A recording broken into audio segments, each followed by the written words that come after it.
Hi, this is Dan Wickwire here. In this session, we'll look at question number 156 in my book, 200 Questions About the Bible and the Qur'an. The question is this: are women required to wear a veil outside the home? The Bible would say no. The Qur'an would say yes.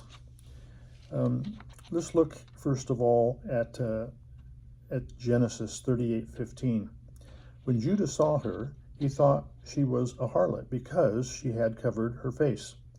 Now, in the ancient times, when a woman covered her face, it was an indication that she was a prostitute.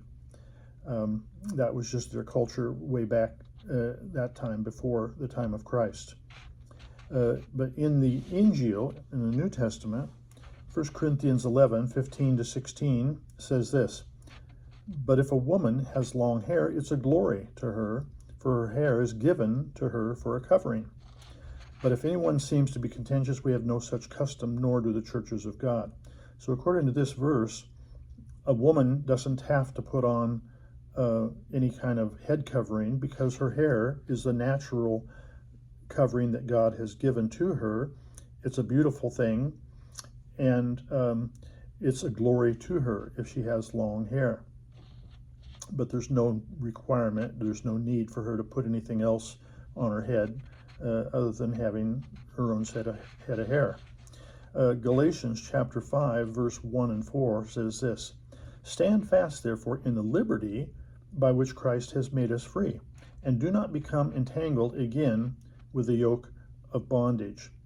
When it talks about becoming entangled with the yoke of bondage, just talking about legalism, the Shariat. It's saying, do not put yourself under the Shariat. Don't become illegal. Don't get hung up on legalism. So it says in verse 4, "You have become estranged from Christ, you who attempt to be justified by law. You've fallen from grace." So the whole idea of legalism, or Shariat, as it is in Islam, is contrary to the liberty which we are given in Christ Jesus in the New Testament, in the Injil. So it says, the Injil tells us to go away from that sort of legalistic mindset. Do not become entangled again with the yoke of bondage. That's talking about legalism. Okay, so Christians are not under the law. Colossians chapter 2, verse 16 and 20-22 says, "So let no one judge you in food or in drink or regarding a festival or a new moon or Sabbaths. Therefore, if you died with Christ from the basic principles of the world, why, as though living in the world, do you subject yourselves to regulations? Do not touch, do not taste, do not handle, which all concern things which perish with the using according to the commandments and doctrines of men." So the New Testament is saying, don't put yourself under regulations, the law, the Shariat, the commandments and doctrines of men. Don't put yourself under these things, is what the Bible is saying. So let no one judge you in any of these things. So we, as believers in Christ, are free from the law. We should not be putting ourselves under any kind of bondage or let other people put us under some sort of restriction or bondage. Now, when we come to the Qur'an, here's a few verses that talk about these things. "Say to the believers that they should restrain their eyes and guard their modesty, that would be pure for them. Allah is well aware of what you do.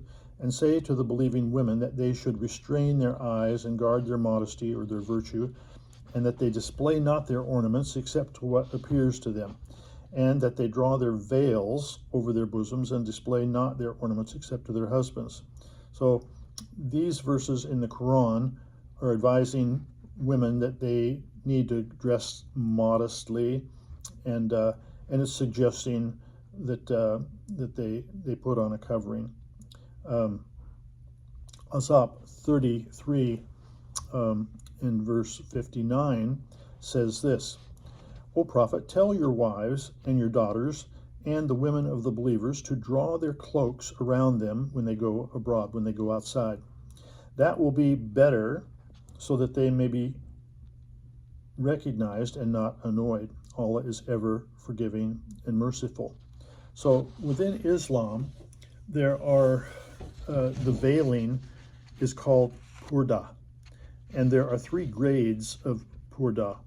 The first is that the woman covers every part of her body except her face, her hands, and her feet.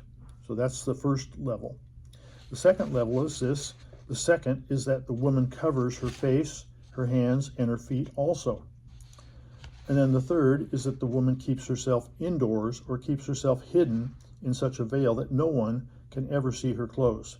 This stage is the greatest of all the 3. And within Islam, you'll see all 3 of these types of veiling or purdah that are implemented and expected. And so here's the question. Are women required to wear a veil outside the home?